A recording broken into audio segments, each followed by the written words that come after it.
PharmaPhobic is powered by Achieve the Lifestyle, a company dedicated to helping you empower your health, redefine your lifestyle, and all for the health of it.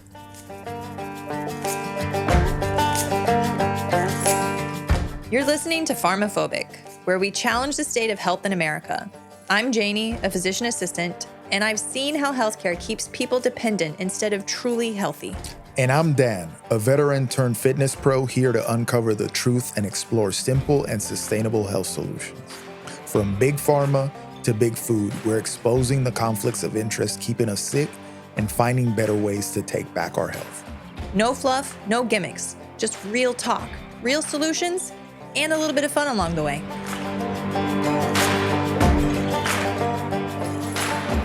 Hello there. Welcome to another episode of PharmaPhobic, where we help you become the strongest, healthiest, and most capable version of yourself. This is brought to you by Achieve the Lifestyle. Yes, sir. We help you do that too. I'm here with my special guest, the special someone in my life, Miss Jane Brown. Thank you. I'm not a guest, I'm a co-host. You're a guest on your own podcast. Oh, thank you. We're back to the mornings. Yes. We were recording a couple of episodes on Tuesdays at 2:30. Not a good idea. Not a good idea. Tuesdays have become my busiest day. So I'm back to back and I'm running around like a crazy person. And then I run here to record a podcast. And anybody who's known me for a long time, 2:30 in the afternoon, your boy is falling asleep. Your boy hits that slump. So I was like, I gotta record a podcast. It was a struggle. Yeah. And I have the Tuesdays off usually, but I'm like running around, running errands, and then like having to come, sit down, redirect. And yes, it's after lunch. This is much better. Start our day with sharing beautiful, sometimes disturbing information with you all. And we have breakfast and the coffee in fresh. 3 cups deep. So we're ready. We've abused caffeine thoroughly this morning. So we're ready. Just kidding. 3 cups. Okay, just 3 cups. 2 cups regular coffee, 1 cup of that Laird's to get that cognitive Adaptogens. The adaptogens in there. And now some shrooms. Now we're ready to podcast. Yep. Okay. Let's go. You ready to get into this? Let's do it. Okay, first of all, we're going to start with some seasonal eating. If you've heard us before, you know that we're big advocates of eating seasonally. What does that mean? That you might not be eating your favorite fruit or vegetable year round because that thing don't grow year round, okay? Now, what are some of the benefits of eating seasonally? It can diversify your diet. Yep, you diversify your diet. You get exposed to all sorts of different colors and fruits and vegetables that wouldn't otherwise be in your repertoire, if you will, because you're used to eating the same thing. When fruit or vegetables are in season, they tend to taste better. Yes, They're sir. more flavorful. They have a better ripening profile, like they ripen appropriately, and they are definitely more flavorful. I can't speak to the nutrient content, but... Well, if the soil is ideal for, this is, we're going to speculate, but this computes with the way that nature works. You know, there's a reason why certain things don't grow in certain times of the year, right? Like the nutrients in the soil and the cycling of the carbon and all this chemistry that's going on around us isn't ideal for that fruit. So if it's growing when it's meant to grow, I would surmise that it's probably a little bit more nutrient dense, and that's why it tastes better when it's in season. Yeah, and I feel... And it looks better too. That if somebody is growing things seasonally and not forcing growth out of season, then they're likely taking better care of the soil. No doubt. Yeah. And I'm sure Jake could speak to this as a regenerative guy.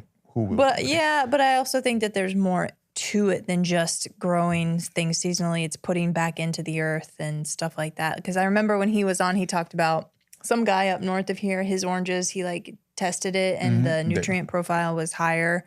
But it's because of the care. Yep. Not necessarily because he only grows things in season. So. Yeah. And now, but you could see it too. Like avocados right now are not in season and they're not that great. You know what I mean? They Yeah. don't ripen fast enough, or they ripen too fast. Then you open one, it feels right, and then it's not good. So they're weird, right? At certain They're times of the year. disappointing. And it's the same thing with like something like a strawberry.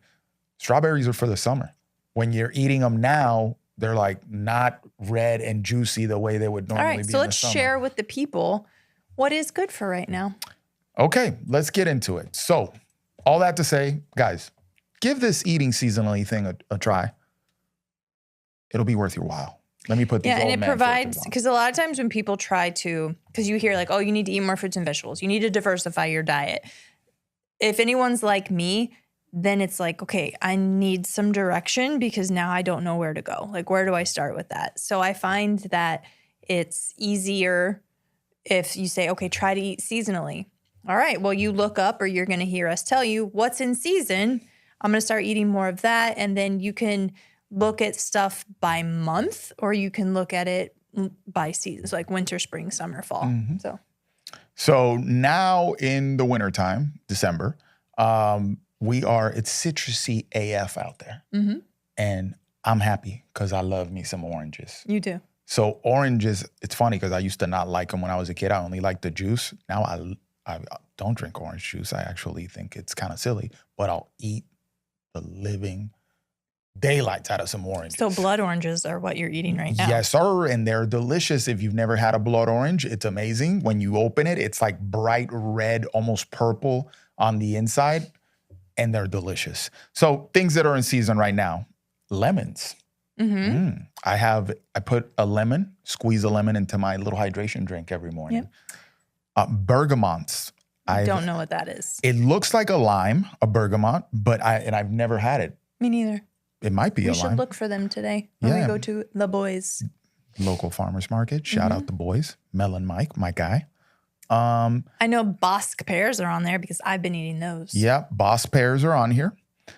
This is from the War Kitchen, by the way, which is a great page on Instagram to follow if you care about food and eating healthy and things like that. That's awesome page. Whoever runs that, awesome page. Granny Smith apples. So we have A little tart. Yep. Yeah, I'm not a green apple fan. I am definitely not. Vaguely.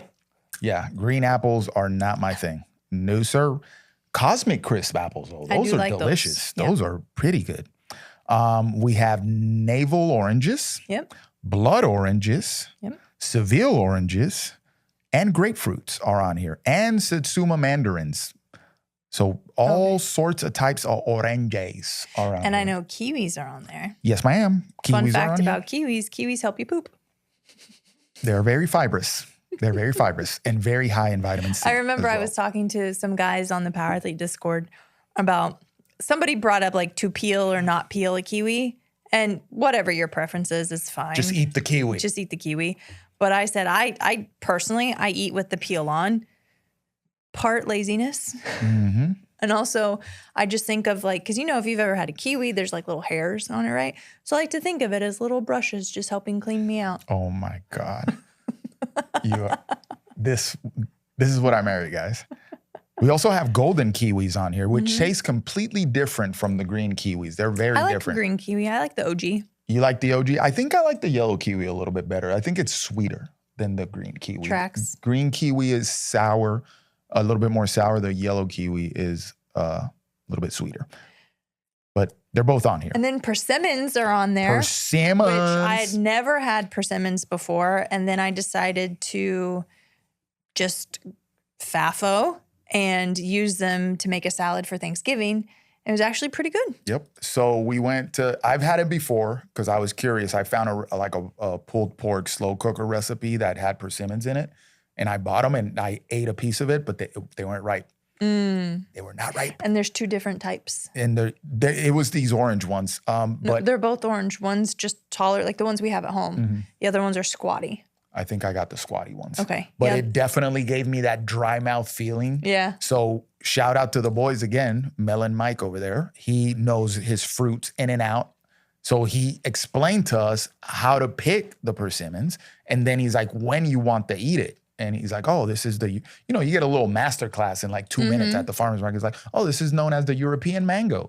You actually want to eat it when it's super ripe. You want it super squishy. That's when you eat it. And it's going to be really sweet. You could do this and that with it. It was amazing. Yeah. Amazing So we bought more because I found out you can make persimmons bread. So I'm going to try that if they ripen. Because one is ripe, the other two aren't. So I don't know if they're just, I don't know if, they just need more time. I don't know. But anyway. When I made it in the salad, the feedback I got was great. Take the peel off. I like the peel. I like the peel too, but some people don't. Yeah, I like the peel. Because there was a definite contrast. If you want to call it the meat of it, was very soft. Think of it like a very ripe peach or nectarine, right? And then the peel was a little bit tougher, and it wasn't bad, but I can see that it was a definite difference. So some people may not like that. Yeah. It's very interesting fruit. It looks like a orange tomato, but it's a fruit. It's very interesting. It's got like a little green thing on top. Definitely look it up. I'd say give it a whirl, but it's got to be really ripe when you cut into it and you try it out. And on here, to wrap this up, is pomegranates and cranberries. I've never eaten a pomegranate because it's like a bunch of seeds. I've just had the seeds. Yeah, I've just had, like you put the seeds on stuff, right? I don't know. You remember pomegranate was all the rage a couple years ago? Everybody's like, pomegranate. I'm like, I'm good. I don't like them that much. Okay. But they're seasonally. So if you want to get pomegranate juice or something like that, now's the time to do that. And then you have cranberries. Cranberries are great. They're pretty tart when you eat an actual cranberry, not the version of cranberry that we were all conditioned to believe was cranberry, which is that ocean spray nonsense that everybody thinks is cranberry juice. So yeah, cranberries are on here. Pretty good, pretty interesting. And then what was that, hazelnut? A chestnut. There's a chestnut in here. Okay. And there's also interesting little fruit in here. What? A kumquat. Kumquat. I've never had that. Never had that. Nor have I. Remember when we thought that was a joke? That kumquats were a joke? Well, can I see it? Maybe I have had it. It's right there. Oh no! What are the spiky looking things? They're like brown, and they have spikes. It's not dragon fruit? No, they're little. Like lychee? Lychees, and then there's another one like room something. Anyway, that's what I thought kumquat was, but them not close at all. Okay. Well, anyway. Guys, there's plenty of exciting fruit. It's fun to look into it, to try different things. I remember when I was working in a suburb of Dallas, one of the physicians and I, every week we would, when we went grocery shopping, we would experiment and find a new seasonal fruit and bring it in and try it. And there were some things that were delicious, and there were some things that were like, wonder why people eat this. Yeah, listen, I think the simple way to look at this, because you can start thinking about it in nutrients. Oh, dates are on there too. Yeah. Dates are seasonal as well. Dates are, they're so good. They're dangerous. They're very dangerous. Because they're very good. They're very good, and they're calorically dense AF. They're nutrient dense. They're nutrient power bombs, like a lot of magnesium when you get your date on. Yeah. But dates are, you have 2 dates and they're like 100-something calories for 2 dates. They are very, very carb heavy. Like 2 of those dates, that's a big carb load. So something to consider, but they are, same way they're calorically dense, they're nutrient dense AF, and they're very tasty. I've been eating dates with breakfast, literally 2, because it's a good amount of carbs. The thing with eating seasonally is that, thinking of it simply, right? Because I'm not going to start thinking, well, I'm going to eat my dates for my magnesium. You're going to get a plethora and a barrage of nutrients, okay? But it's also this thing, if you want to look at it simply, just think about colors, right? Am I getting a colorful diet? Yep. Or am I eating the same colors on repeat, right? Am I getting some red? Am I getting some purple? Am I getting some orange? Am I getting some yellow? And different colors usually point to different nutritional status of what you're eating, right? That would be my guidance. Yeah, so eat the rainbow. I'm sure everyone's heard that. Yeah. Or just try to diversify the color in your diet. So, every morning I put peppers in with my breakfast. So there's a variety of color and, just trying to just add. And you can have fun with it, especially if you have kids, right? That could be fun. A color of the week, color of the day, whatever. And you give it to them from fruit and foods, real foods, not from candy. Yeah. And the beauty about eating seasonally is that you're naturally going to diversify your diet. Why is diversity important? Well, I have a friend who's a dietitian, Laura, who is like the mineral queen. She recently did a little presentation for our group about minerals, and everything is beautifully and annoyingly connected, much like processes in the human body. All the minerals are. In order to properly absorb magnesium, you need potassium and sodium on board, also calcium. So everything's dependent in one way or another, directly or indirectly, on something else. If you eat the same thing all the time, you worry about getting a lot of one thing and possibly inhibiting or neglecting other things. So when you diversify, you allow for a variety so different things can have their time. And if two things compete, like zinc and iron compete, or is it zinc and copper? Zinc and copper. Yeah, zinc and copper compete. Well, now this allows for each to have kind of their time. And so, and you're going to need different things at different times of the year, especially depending on where you live. Like if you're up in the cold climates, you're going to need different nutrients to deal with that versus in the summer, that sort of thing. And it just beautifully rotates what you're giving priority and like we've said before, if you believe in evolution or you believe in God creating us all, which on this podcast we subscribe to the latter, there's not a coincidence that there's seasonal times for fruits and that different things are available to at different times. Yeah. And it is man who created farming to make things available all the time. It is man who created grocery stores to make things available all the time. It has some benefits, right? Because it makes foods more easily accessible. However, is it allowing us to neglect the natural diversity of our diet that is needed? Yeah, and even that man created farming, but I'm sure Grandpappy was just farming. I don't know, but farming's in Genesis, Cain and Abel. Yeah, but I'm saying they were farming what was in season. Well, farming was kind of like we have to do it because of the fall. But I'm saying your boy wasn't growing strawberries out of season back in the day. Well, no, because that's a modernization of farming, right?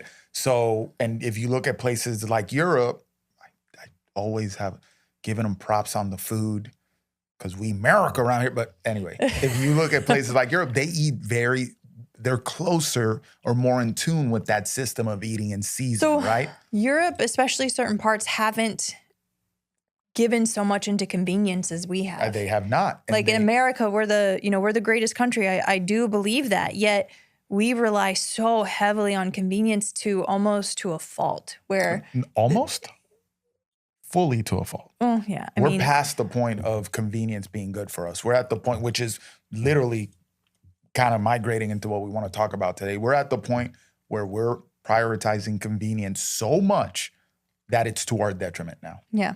So in Europe, they're closer to that system of eating seasonally and buying what's in season and farming what's in season. And that is the way that it was meant to be, really, when you think about it, right? So yesterday, I got in my car to go to work and wouldn't start. So shout out to Corbin's Auto because they're a mobile auto service for all of Palm Beach County. They came, even though I had to Uber to work, I left a spare key for them. They came. It was my battery, thank God.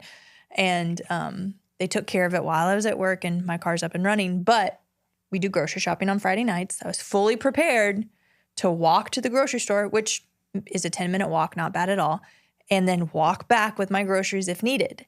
And I was a little excited too because I feel sometimes that more often than not, people take for granted how easily we can access food.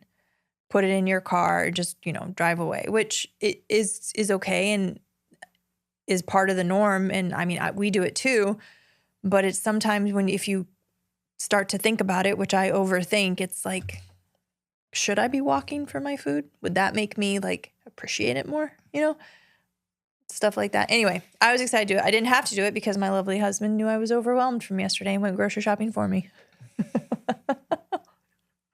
Well, we grocery shop at multiple places. Like we get our produce from one place, the farmer's market, and we get the cheeses and the more packaged stuff from a place like Sprouts, and then we get the meat from a place like Wild Fork.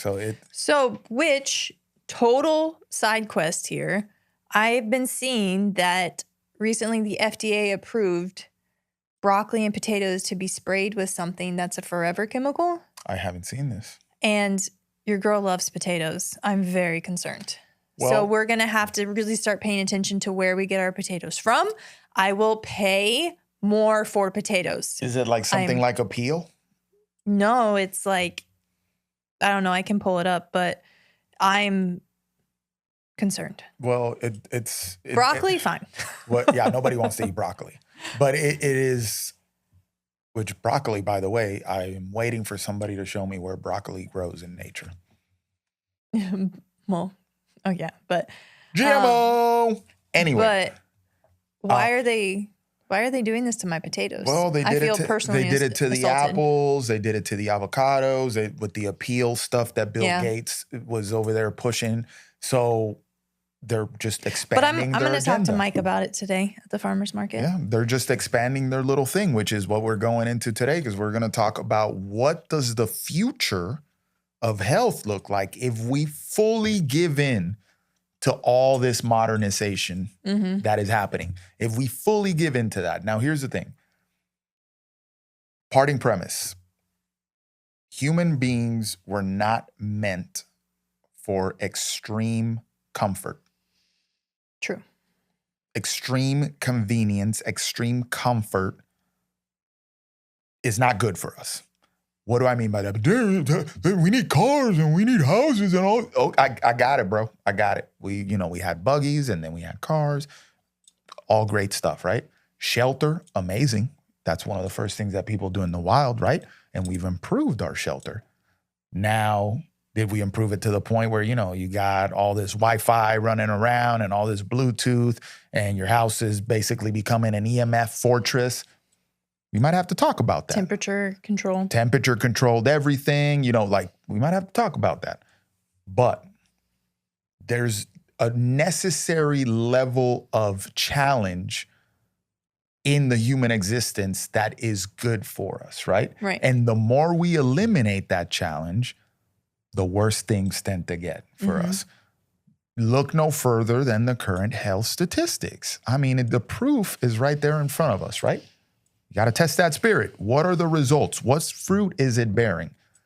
All this modernization is not paying off in, everybody's healthier, everybody has more access to stuff, everybody's doing great. Yeah.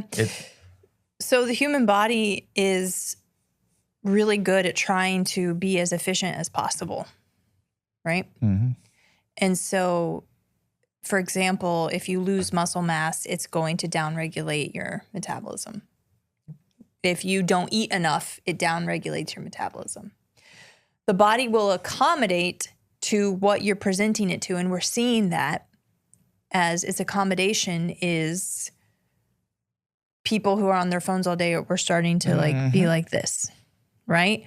And kids are losing peripheral vision because they're on the ticky-tacky like this all the time. We sit all day. Now everyone has lower back pain. What else? We walk less because you're... Yeah, walk less. So, what's the other thing? We're using a good example is we're using our jaws less, because we're not chewing on tough meat, bone. Think of like caveman roasting like a turkey leg over the fire, like Renaissance fair type stuff. Gnawing that off, chomping it, like grinding. We're not using that enough. So therefore you start to see jaws getting smaller, chins getting tucked back, noses. It affects your development of your airways. More mouth breathers, less nasal breathers. Noses are becoming less like wide and broad to allow more air in, tongue ties, lip ties, restricting the tongue to be able to touch the roof of the mouth. All this stuff is how we're evolving. And if you look at our evolution and the way our body is changing into from modern conveniences, it's not to promote us as the top of the species, the alphas, right? We're going to Wally World. We're going down a little bit. Yep. And that is concerning, because if you subscribe to evolution, when in evolution does something start to evolve to be less than they were? Yeah.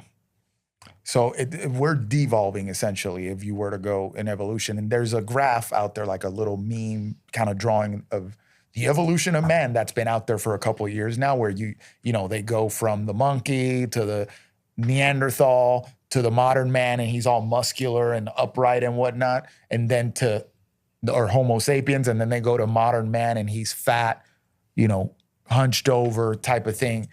And that is not that far from reality. Actually, Yeah. I'd say that is accurate AF pretty much. Yeah. And so, I've heard people who go and see like the tribes in Africa. Like, what's that one that like The Hadza. the Hadsas and things like that. And yeah. then, a westernized person comes and they get up in the morning with the tribe and they go running, and the tribe laughs at them. It's like, why are you exercising? That's just what we do, right? Our days consist of doing things. And then in modern society, like, I know you've probably gotten grief of this from somebody. I've gotten comments about it. And you see other people get comments about it of those who exercise a lot and like have a lot of activity in their life. Like, why are you doing that? Why don't you you're obsessed with exercise, like da-da-da. Which to a point you can over-exercise. I understand that. But it's almost like we have to create challenge to what you were speaking of to maintain our health. Because if we just subscribe to this sedentarism, sitting around all day, getting Uber Eats, having no mental or physical challenge, tell me where that benefits somebody. Tell me where somebody thrives with that. So let's use a big example that everybody will understand. And we've bared witness to this personally. People that have a lot of money, the typical example, some person in Hollywood or some famous CEO or something, big success, comfortable, built a comfortable life for themselves. They're retired, quote unquote, or people who inherit a large sum of money and they don't have to do anything other than just do whatever they want, but they're depressed. They're on multiple medications for their mental state, and they end up, committing suicide. I mean, Kate Spade comes to mind. Yeah, committing suicide, over-reliance on substances. Over-reliance on substance. They have substance abuse issues, and people are like, man, this guy's on yachts. He's got everything he wants. You see that with a lot of kids of people who have, quote unquote, made it. Yeah, because there's no challenge. Yeah, There's Mike talked about that when he was for. on here, how, and Mike's not a billionaire by any means, but he has made it a point to give his kids a better childhood and life than he had. Yep. And he recognized that and purposely injects challenge, which is one of the driving factors of getting them into jiu-jitsu and wrestling. Yeah. And I think, and that speaks to that, but to the fact that you need some sort of challenge. The best experiences in life are usually on the side of, or the other side of going through a challenge. You know what I mean? Confidence is built through challenges. You don't just sit at home and build confidence doing nothing. You need a challenge to build it, right? Having these experiences that make you develop certain character traits to be able to take on bigger things and so forth. And then next thing you know, you're like, oh man, I feel pretty good about myself because I proved to myself that I can handle this, or that I can figure this out, or that I can do that. And that's where you start growing as a person, right? So one of the things, and I don't know if other people appreciate this, I don't know if you appreciate this, but I personally do. And it was the biggest example I can see it is right before I started doing jiu-jitsu, almost 3 years ago. I was getting very content in my physical aspect of my life. I was like, I'm good at this. I'm doing this. Nothing's changed. I'm content. And that worried me. And a little bit wasn't really fulfilling, wasn't exciting. Yeah. Right. And so then I did jiu-jitsu, and now sometimes I'm like, why can't I just be okay with being content? Yeah. Because you're never going to be content in jiu-jitsu. That's what I say to myself right before we go to compete, which we're coming up on that time again. And as I'm driving to a competition, or I'm like, why do I have to do this? Why can't I just be happy with going to training and, beating some guys up at the mat and going home and just no pressure to compete? Like every time, because you get nervous. You're like, oh my God, why am I going to put myself through this? And then you go through it and you're like, I'm glad I did that. Yeah. Yeah. And I've had some bad ones. Like I had a little slump there at the end of Purple Belt. And I was like, man, I feel like I'm not performing, but what does that do? Now I go back to train and I have like a different outlook. Like, I have something to work on. I have a little, what's that Rubik's Cube thing to like challenge my brain and challenge my physical aspect and be like, I need to make this better. And that's where things start getting really interesting, right? When you're putting in this work, people are thinking like, I'm working towards an outcome. Oh, I want to win gold at Worlds or whatever. I want to place at these big competitions. That's the outcome. And people are just thinking that that's going to be the reward. But in reality, the way this thing was designed by somebody much wiser than all of us is that the work is the actual reward. Right. And you'll hear that because the work, in doing the work, is where you start deriving all the qualities and all the traits and all the maturity and all the intellectual thing that actually makes you happy. Yeah. Does that make sense? Yeah. And you think about the philosophers, they would, constantly debate, have discussions, challenge their thoughts. But what did they also always do? They partook in physical activity. Yeah, wrestling.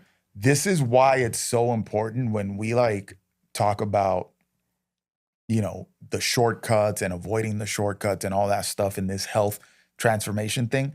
It is very important. Like, listen, if you need a little boost, whatever, do your thing. But understand that it is very important that you double down on what has to be done to get to that health thing. So you need to lift the weights. You need to figure out your eating. Oh, damn, but that's so difficult. Then jump in it with both feet. The harder it is, jump in it with both feet. Because that's where you're really going to derive the things that are going to make you feel fulfilled, the things that are going to make you happy in accepting that challenge and toiling away with it. Yeah, I just had I've had some conversations with people this week about they over-rely, and, PharmaPhobic, that's what we are, over-reliance on medications. I'm asking them, they ask for help or guidance on a certain goal. I'm like, okay, so what are you doing to try to achieve that goal? Well, I'm taking this med. Nope, take the med out of the equation because that's just you're swallowing a pill, doing an injection, whatever. What are you doing every day to achieve your goal that you mentally want? And more often than not, it's nothing. Mm-hmm. And I've had a conversation with some people, why, because they were like, well, I don't do it because I don't have anybody to do it for. Why are you not worth doing it for yourself? Right? And again, if you subscribe to evolution, more of the Stoic philosopher thing, optimizing yourself for your own pleasure and benefit is the goal, right? Mm-hmm. If you subscribe to being a follower of God, you were created in the image of God. Why are you I can't think of the right word. Diminishing yourself? Yeah, diminishing the gift you were given. Why you were given this life, you were given this body. Why aren't you expanding on that? Why is that not worth it? If not for you, then for your life purpose, which whatever belief you subscribe to for that. And I've had more conversations than not. When you take care of yourself, those in your circle benefit greatly.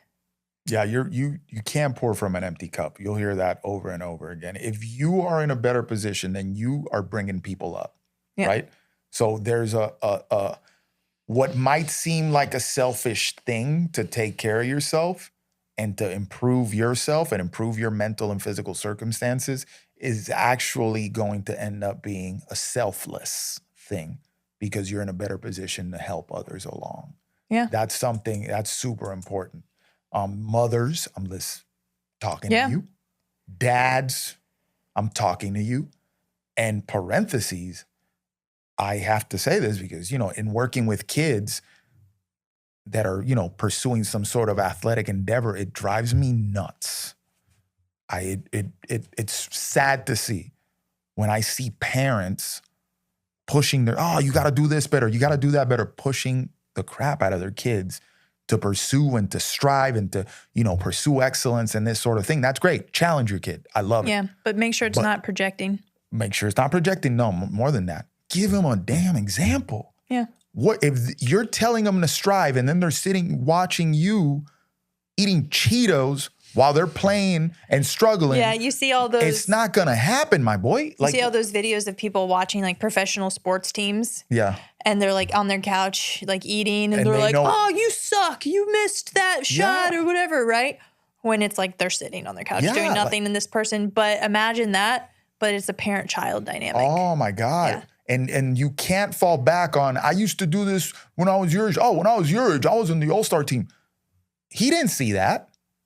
And you definitely don't look like you were on the All-Star team now. Yeah, and when I was doing more family, like younger people, and the parents would say that, I would say, but then what do they see as an example to do when they're done with school? What do they see when their athletics are done? Because not everyone's going to go to school. Not everyone's going to perform sports in college or at a professional level or whatever. So what do they see that when they're done with their school sport is their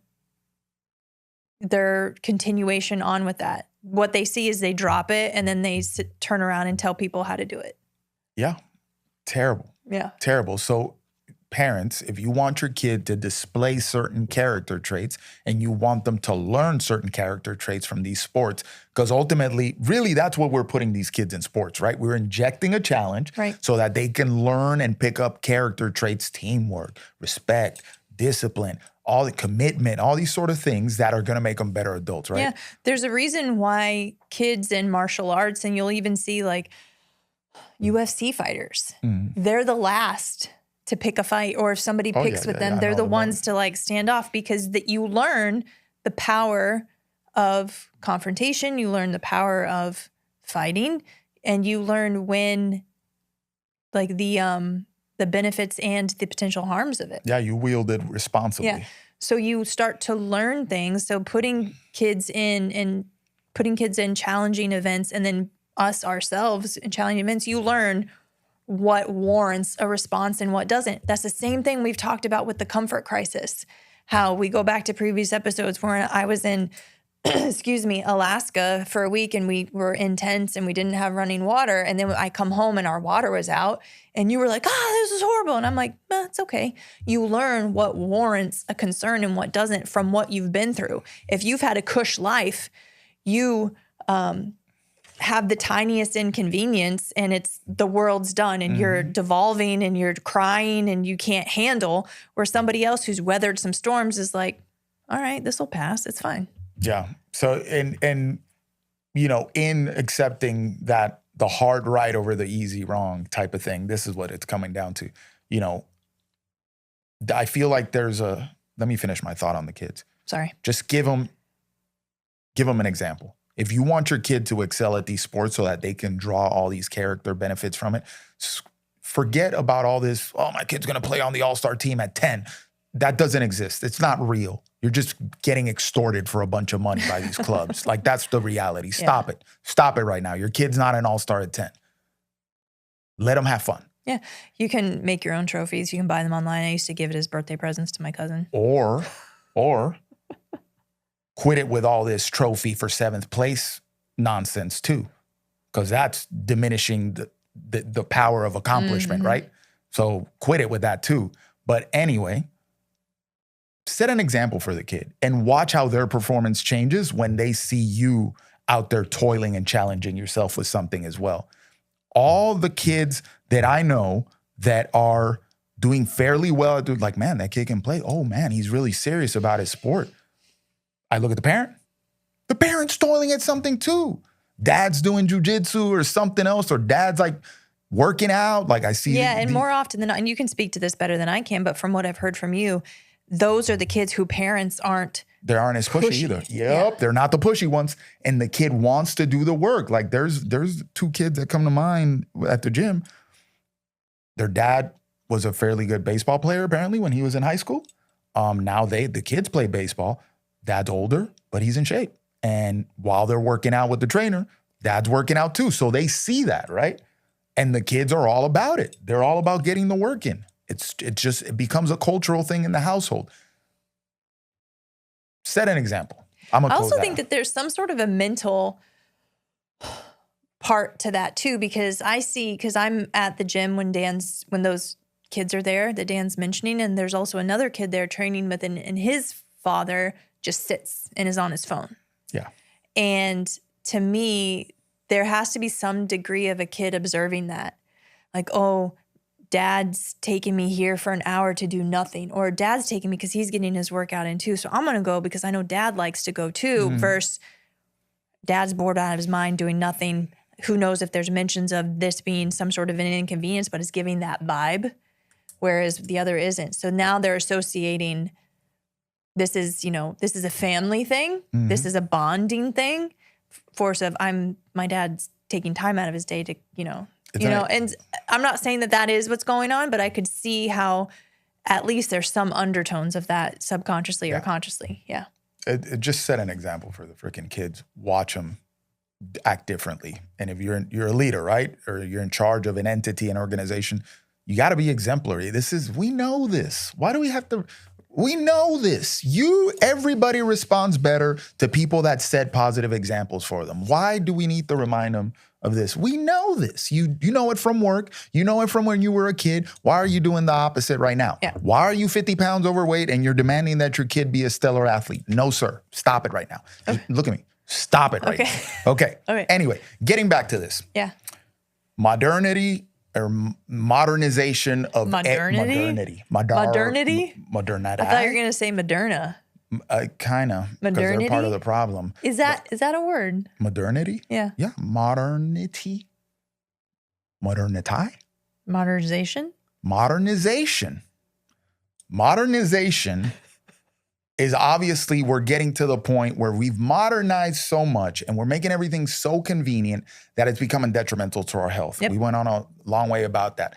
And we've spoken about this before, but it seems like we need to revisit this because there's a lot of stuff coming up that, guys,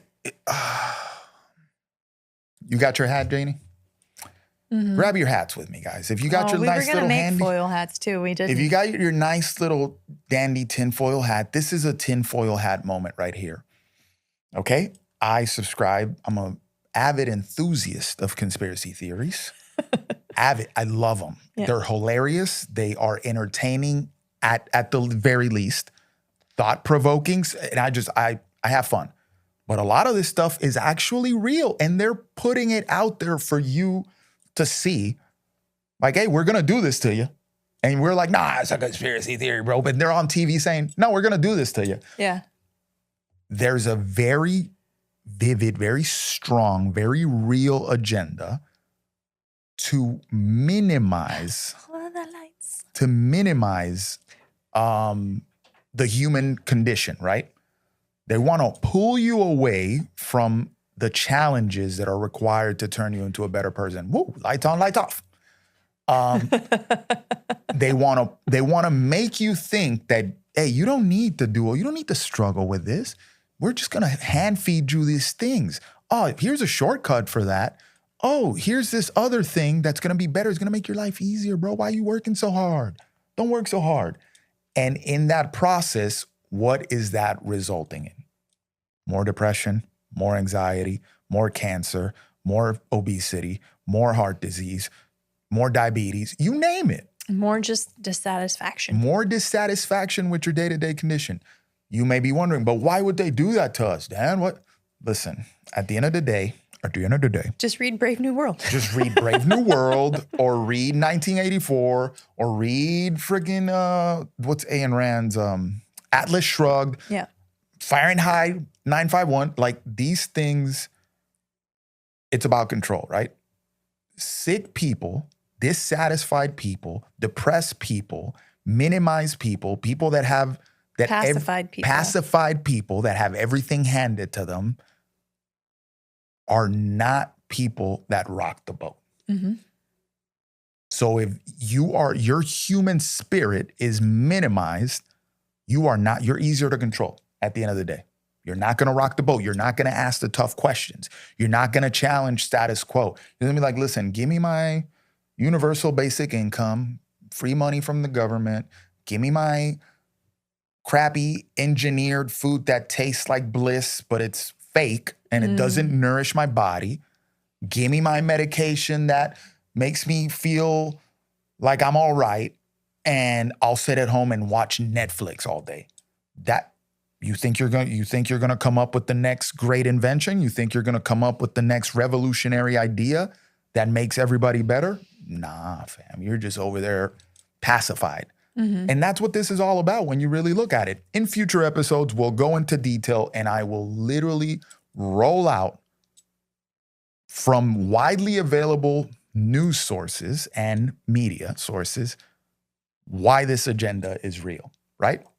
I'll shelve it for today because we're going to talk about an example of why this modernization is looking a little, it's too much. We're getting to a point where it's too much. So I saw this video. Oh, I saved it, but it's fine. We're not going to cue it up. This photographer lady's at an airport and she pulls up a magazine. She sees the shoot. Oh, yeah. And she's obviously interested because she's a photographer, right?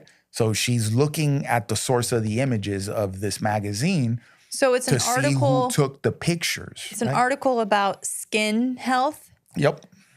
Maybe it's makeup or something. No, it's like procedure, skin. For women. It's like plastic surgery type. And thing. women have notoriously been more targeted than men in media for like magazines for and ages. Stuff like that. Yep. Yeah.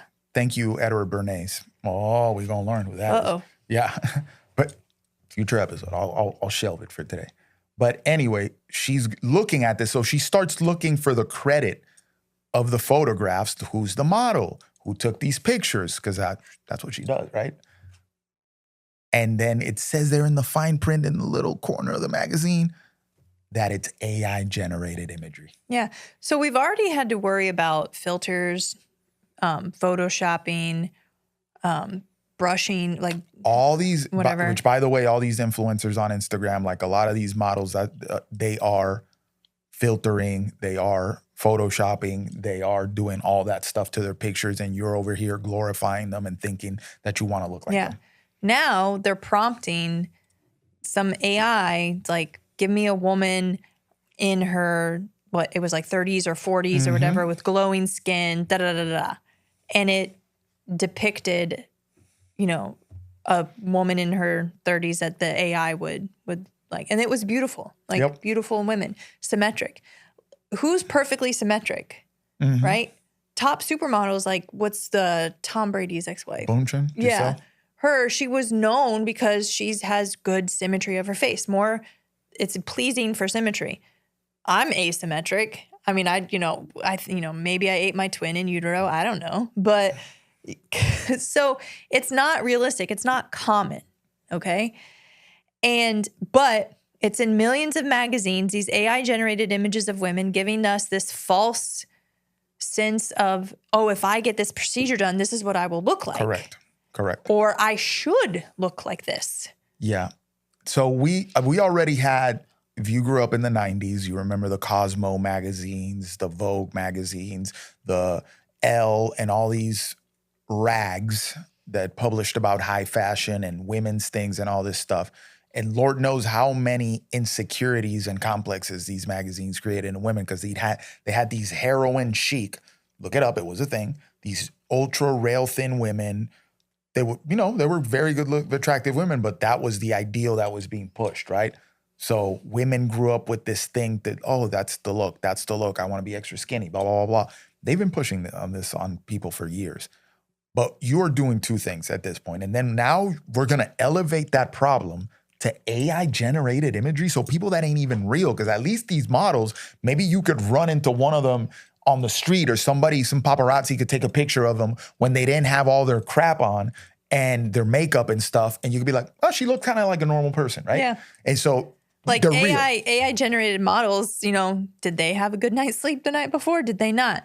Yeah. Did they have some stress happen? Because stress will impact how we look. Are they eating the food that Americans eat?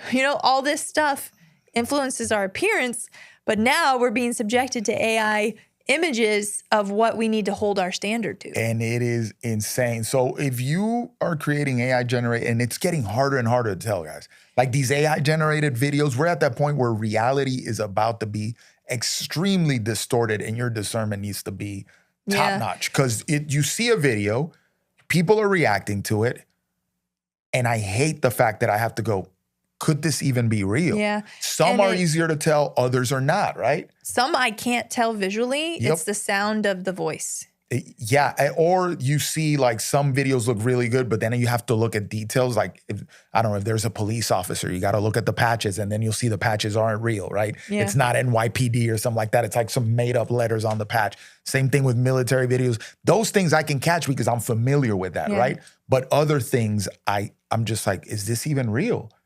And that's where we're headed. This thing is only going to get better at generating these images, right? So you won't even be able to tell. You think that's good for us? Now think about what this is doing. AI generated imagery of women like that, setting unrealistic standards for women and setting unrealistic standards for men. Men are like, oh, you know, you're salivating over these freaking AI generated women. Damn near worshiping them and glorifying them. And you're building an unrealistic imagery of what women are like in your mind. Women are building an unrealistic standards of what they need to look like for themselves. We've already seen when men have unrealistic standards of women, what that does with porn. Yes, sir. Because men who, that's where you were going? Yep. Oh, sorry. That's. So when men exclusively watch porn, they don't learn how to interact with women, and then unrealistic sexual expectations come up. Man, pornography is crazy because it is something that maybe 90% of men have partaken in, and it is probably the biggest scam. I mean, bigger scams than porn, COVID.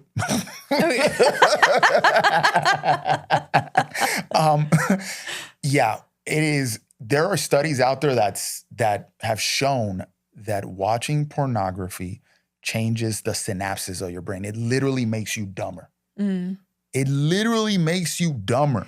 It's just because I've listened, and you know, full disclosure, I listened to one podcast on a guy who was a former porn actor, I guess you would say. Joshua Broom, yeah, it was on Sean Ryan show. And that's a powerful story if you guys want to look that up. It's just sad. It is. Right? Their existence is sad too. You know, because they're doing it for money. Obviously, you can't tell me that that's enjoyable. But, and I'm not trying to be perverse about it, because some people are like, yeah, it isn't, you know, but no, but the demands that they have to do, the relationships that they aren't able to maintain, the just lack of fulfillment that they get from their, and it's almost like more often they can't even have normal relationships. Per his said, I'm not going to say I know multiple porn participants, but per what he said, they do it once and you're like, oof, maybe not a good idea, but can't go back. Yeah, and then he also spoke about a couple of them that committed suicide. Yeah. A lot of these girls, young too, some of these girls end up committing suicide really young, 20-some years old, 30 years old. Even the girls that try to retire, that imagery is out there for forever and they can't get rid of it. They commit suicide. That is, they can never change who they were, right? But and when they are recruited, they specifically seek them out for certain reasons. Yeah, I'm reminded of back in the 90s, Howard Stern, the original shock jock, when he would interview porn stars, he would always ask the same question: were you assaulted or molested when you were a child? 100% of these girls, the answer was yes. Right. So they know, the people that recruit for this stuff, they know who they're preying on, right? Yeah. Now, the thing with it is, pornography is widely available. It is free 99 everywhere. You know, back in the day, to get your hands on porn, you had to pay for special channels, or you had to go pay for videos or pay for magazines. Now you could just get on Google, you have a phone, and just find it, which is bad for children, because now the age of being exposed to pornography is getting younger and younger. So now these kids their brains are getting, you know, fried on this stuff younger and younger. And then by the time they hit adulthood, it's not going to be good. Right. And now let's take a quick break. Have you heard about collagen and how amazing it is for your skin, hair, nails, digestion, and joints, but have no clue which one to choose? I've been there. A few years ago, I stumbled upon Bubs Naturals, and let me tell you, I've been hooked ever since. Here's why I swear by them. Bubs Naturals keeps their quality standards sky high from the start to finish. Their collagen blends perfectly in coffee, or really any other beverage you love. Plus, they've got convenient to-go packs so you can stay on track wherever life takes you. And it doesn't stop there. They'll donate 10% of all of their proceeds to charities that support veterans. How awesome is that? Oh, and they've leveled up their electrolytes too. The mixed berry, that's my absolute favorite. It's light, refreshing, and not overly sweet. What sealed the deal for me? Their electrolytes are NSF certified, made right here in the USA, and just like their collagen, every purchase helps give back. So do your body a favor, head to bubnaturals.com and use my code JANE20 at checkout for 20% off every time you order. Tired of looking like you lost a fight with a powdered donut every time you work out? Yeah, I was too. That's why I ditched the messy chalk and switched to Chalkless. Chalkless is a new, clean, residue-free grip enhancer that goes on in seconds and lasts for hours. No clouds, no cleanup, just a rock-solid grip. Whether you're crushing it in the gym, dominating on the pickleball court, or hanging on a rock face like Spider-Man, Chalkless has your back. I even hit my 350-pound deadlift PR at Summer Strong using Chalkless. Locked in, zero slip, total confidence. Ready to level up your grip game? Head over to chalkless.com and use code JANEBROWN to snag 10% off your order. Pornography is one of those things where, like, I am impressed. Because look, it conveniently made sexual interaction come to you without having to meet somebody and convince them to. So in a way, that is a form of convenience, right? Oh, super. Make it super convenient. Yeah. You can feel like this is what's happening to the men. They feel like they caught a girl. You know, they basically attracted a relationship, and you get all these rewards without having to do the work of wooing a girl off her feet. You know what I mean? Now the thing is, you look at the inputs, because people are like, damn, it's just a little porn, man. It's good for you, bro. First of all, I am impressed when I meet men that have never really interacted with pornography. Mm-hmm. They might be 1 in 100. I mean, they are very few, but when I'm like, you've never, wow, good for you. Like, that is amazing. Yeah, to me, it if the reliance on it and the enjoyment of it, it seems that you're trying to fill gaps. It is somewhere. It is, right? And it's not whether good. It's lack of imagination. Yeah, well, whether it's the ability to derive pleasure from your own interactions with people, like. Yeah. And I think it kills relationships. There's a lot of stuff out there that in modernization that starts killing human interaction, right? AI-generated imagery, and now these kids are making AI-generated pornography. Oh my goodness. Pedophiles are making AI-generated pornography. It's wild out there. This is like the future looks insane with this AI stuff. Yeah, it looks great. I can update my resume in 1 minute. Look at all the stuff that's dragging behind, the tail that this stuff is dragging. And no, I'm not saying, oh, we need to kill it. Maybe I am saying we need to kill the AI thing, just shut it down before it turns into the Terminator out here. But a lot of this stuff, you know, we need to draw clear, hard lines. Be like, yo, this is too much. Now we're losing our human condition. We're stepping away too far from our human nature, right? This thing with the porn, like, kids are getting to it younger and younger. You're seeing more relationship issues that come from that. I started watching porn when I was 10. Now I'm 25, or now I'm 30, and I've been doing it for 20 years, and now I can't have a normal relationship with a woman. That's insane. Not to mention what it does to your freaking brain per scientific studies. It literally makes you dumber. Now, when you take something, because people want to decry the innocence of it, oh, it's not that bad. I'm calling BS on that. Look at the inputs. We just said that these women are usually, you know, they came from horrible childhood backgrounds, molested, sexually assaulted, whatever. Then the way they're convinced to do this stuff. Look at what happens to their lives once they start to do this stuff. Suicide, all these things. Some of these women now, which is really a big situation, trafficking victims that are filmed and, you know, made to do these things, and then it's put on the internet. And Lord knows whatever happens to them. So look at the inputs to create this product, right? Yeah. How do you think you're going to derive something good when you put a bunch of BS together? It's like the food. If I put a bunch of all these chemicals that are not good for you together, how am I expected to make something that's good for me? Right. You know? So, all that to say, we need to be careful, guys. All AI generated imagery, this blending of reality or distorting of reality is the word, to the point where we don't know what's real. Long term, if we fully give into this, if we fully accept that, AI, yeah, let's put AI generated imagery on everything. Oh yeah, let's do AI generated video on everything, to the point where we can't tell what reality is. Oh, make porn even more accessible. Yeah. It's not gonna be good. No. Okay. Anything you want to close on there? No. Okay. We're gonna pull that video up. Yes, sir.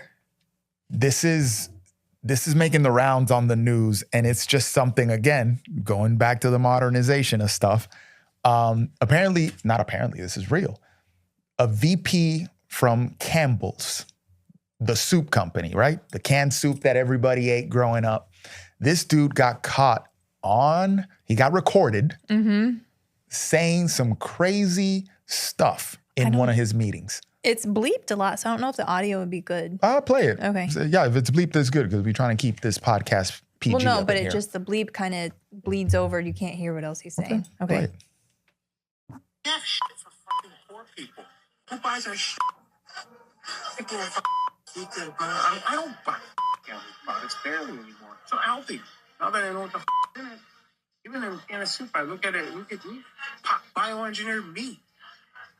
I don't want to eat a piece of chicken that came from a 3D printer. You have shit for fucking. Yeah. So. Okay, this man's name is Martin Bally, okay? These statements were made at a meeting. Was a VP from Campbell. They fired him finally this year. They were made at a meeting in November of 2024, and it took till November of 2025 to get him out of the company. Yeah. Now, somebody, the dude apparently was a toxic leader, so this other employee recorded him in one of these meetings. That's how he's talking to employees in one of their meetings. This dude recorded him because they're like, yo, I'm tired of this guy, I'm gonna report him, type of thing. They fired that employee because he recorded him saying this stuff. That employee filed a wrongful termination suit, and then now this video comes out as part of that suit, right?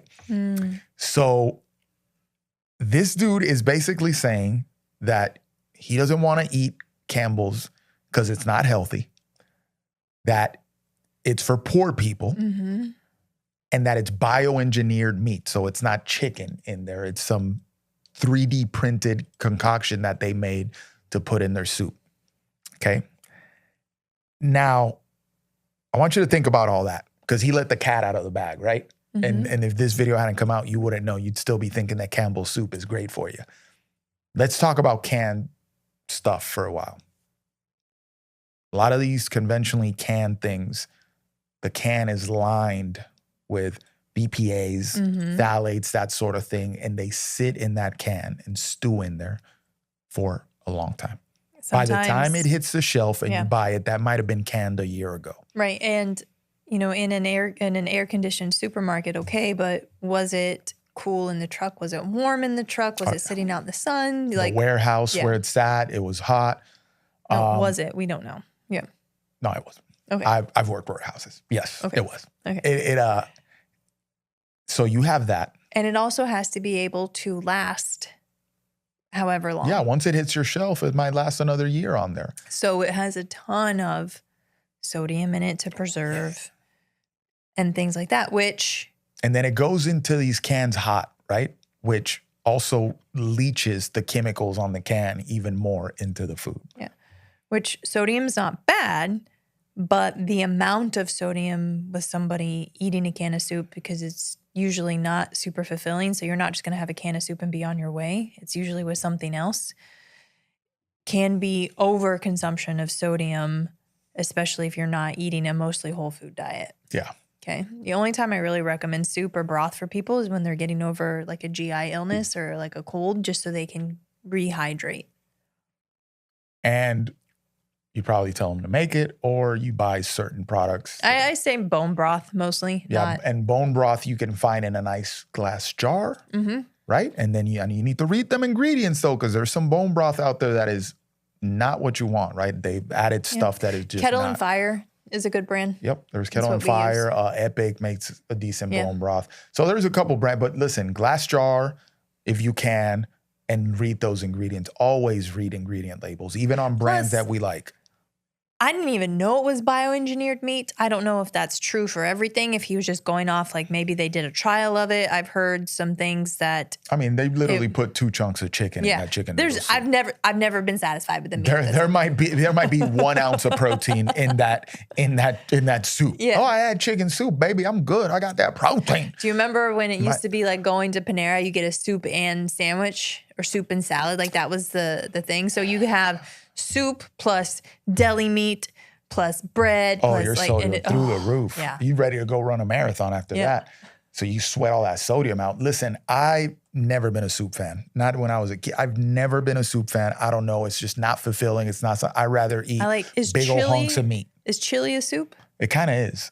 I'm a fan of chili. I'm just not a stew or soupy stuff. Oh. Just not. I want big This stew that I fire-grilled had chunks of meat. in Scotland, hiking all day in Scotland, raining, wet. I have a venison hearty stew in a Scottish pub. Best meal. Maybe. When in Rome, when we go, I'll mess with it. Plus, I'm more of I think stew and soup different. Soup seems more watery to me. Stew is going to be harder than a soup. I want some meat and beans. Yep. But I've never been a soup guy. Never. But I don't know. It's just something, it's kind of one of those things that is kind of pointless to eat to me. It's like, I don't want to drink my food, you know? What are we doing here, y'all? Stews, a little bit better. We have this Puerto Rican thing called asopao, which is a stew. And that's all right, depending on what they put in it. But give me a hunk of grilled meat, fire meat, and a lot of rice and potatoes, better. Yeah, which we're planning a trip to Czech. And I was reading that some places do a lot of fire meat, a lot of grilled meat. So if anyone's been to Czech, please share recommendations with us. Yep. So anyway, all that to say, guys, your boy let the cat out of the bag. He literally told us that they are manufacturing, producing nonsense, and that they don't give a flying flip about the people eating their nonsense. Yeah. How many of us have eaten Campbell soup? I have. You used to get that cold, I'll make you a little chicken soup. And you get that Campbell's going, right? Canned tomato soup with a grilled cheese. Yep. Every one of us has put a little bit there. of Campbell's soup in our face at some point in time. But that product is no longer your grandpappy's Campbell soup, because Campbell soup's probably been around for 100 years. It's been modernized, AKA bastardized into bioengineered meat and a bunch of additives. Look at the origination of soups. Like why? Why were they made canned? Like why did Campbell's become popular? I'm going to guess. I have no idea, but I'm going to guess, and we should look into this because there are some dietary recommendations that have come out of a result of the Great Depression that have just stuck, even though we're not in a Great Depression anymore. But did soup become popularized because of something like the Depression? So it made this more accessible to people to appease them, while the good quality food and meat was diverted to the soldiers fighting. I would say yes. I think soup is like a way to extend leftovers. And if so, why are we still doing that?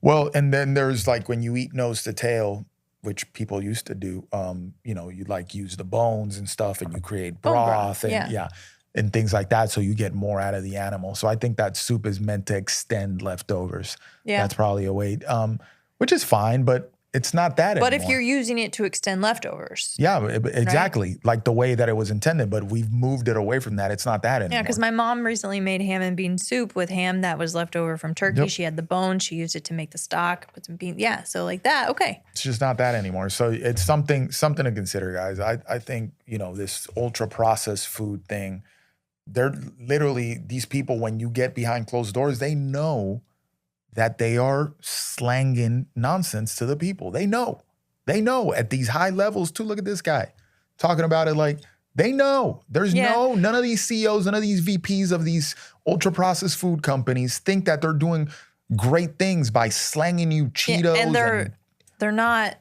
partaking in their product. And they don't partake in their product. The CEO of Cheetos doesn't eat Cheetos. And these people like the Campbell Soup people who are making, I'm going to guess, a lot of money, right?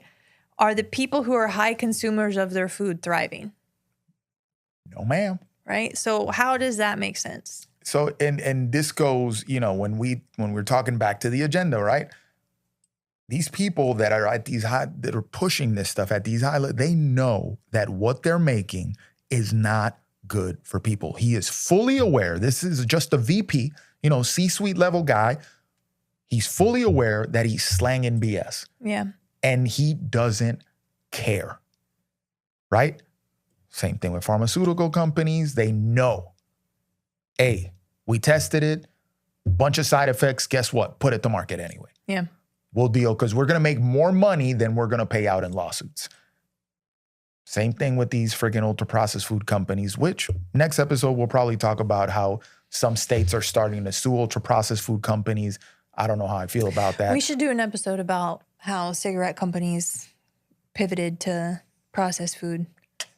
That'll be good. That's something to talk about. Some infotainment. Yep. And how... Then you can cry after you hear all the information. How food companies and drug companies are owned by the same people. Uh-oh. Yeah. Uh-oh.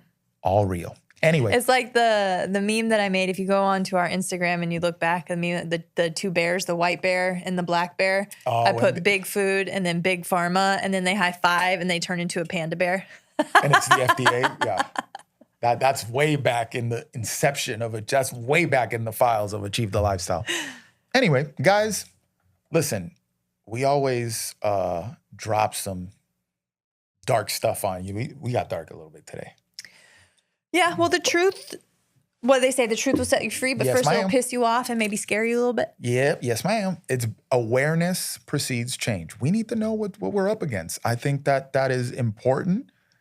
Some of this stuff might depress you a little bit and you might even get pissed off, or you might be like, oh, what's the whole point of everything's so messed up? The whole point is that you know about it and that you can walk in an opposite direction. Will that opposite direction be easy and convenient? Nope. But I promise you that you will feel a whole lot better about yourself and about what you're doing, and you will derive more joy and fulfillment from the challenge of walking in an opposite direction. Or you can choose to say, I don't care, and continue to partake in the processed foods and things like that. But the important thing is, because it's America, it's your choice. And you have that freedom. And you are But free a lot to of do people aren't making a choice. They're being blindly led, and they have no idea. And they think that they're doing what's right, and they're really not. And our job here at PharmaPhobic and Achieve the Lifestyle is freedom. Yes. But we also want to grab you by the shoulders, shake you up, and be like, are you aware of what's happening? And if now you can make an informed choice, right? You could say, you know what? I don't care, Dan. I'm going to go eat my Chick-fil-A. Cool. That's fine. That's your choice. That's your prerogative. Or you could say, you know what? I didn't know that. Let me jump off this mainstream wagon real quick and get my Zen on, get my God on, get my health on. You know what I'm talking about? But the whole thing is, if you choose to ignore this stuff and you choose to continue on with your current course, perfectly fine. I don't want you to be surprised when you reap the fruits of it, which could be illness, chronic illness, will be chronic illness. And then, terminal illness. Do you start and then what cancers happens? And that sort of thing? What happens when you get terminal or chronic illnesses? What do you have to do? You have to spend a lot of money on pharmaceuticals. There we go. You get trapped in the system. Tell me they aren't like in the back high-fiving. Tell me they're not. No, then you get trapped in the system. What I don't want you is to be surprised if you draw the fruits of going down this mainstream road, which is disease, and then your life is tragically cut short potentially, or you become very uncomfortable in the remainder of your days because you're constantly going to the doctor and dealing with illness. And then you're like, I don't know why I'm so sick. I don't want you to go there. I'm trying to avoid you that. We want you to avoid that, right? Yep. Don't be surprised when the fruits of your labor are not what you wanted. Yep. Especially when you've been warned, right? So, guys, do what you can out there.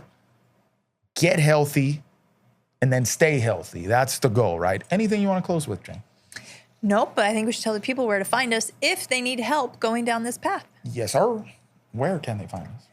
They can find us on our website at www.achievethelifestyle.com. They can email us at info@achievethelifestyle.com, or they can find us on Instagram at achievethelifestyle. Yes, sir. And if you are on the grams, you can go to the place where it go down. That be the DMs. It do go down in the DMs, so you can hit us up on DM. If you have any topics that you want us to discuss, definitely send us the questions or whatever at any of these places. And that would be it. Yeah. Anything you want to say? Nope, just tell these people what you'd like them to do. I would like it if you all would go eat some seasonal fruit and then stay pharma free. Thank you. Thanks for listening to the PharmaPhobic podcast. If you found this conversation interesting, which I know you did, make sure to follow us on Apple, Spotify, or wherever you get your podcasts. And also make sure to check us out on Instagram at Achieve the Lifestyle. And if you're interested in pursuing a stronger, healthier, more capable version of yourself, check out our website at achievethelifestyle.com. The PharmaPhobic podcast is for informational and entertainment purposes only.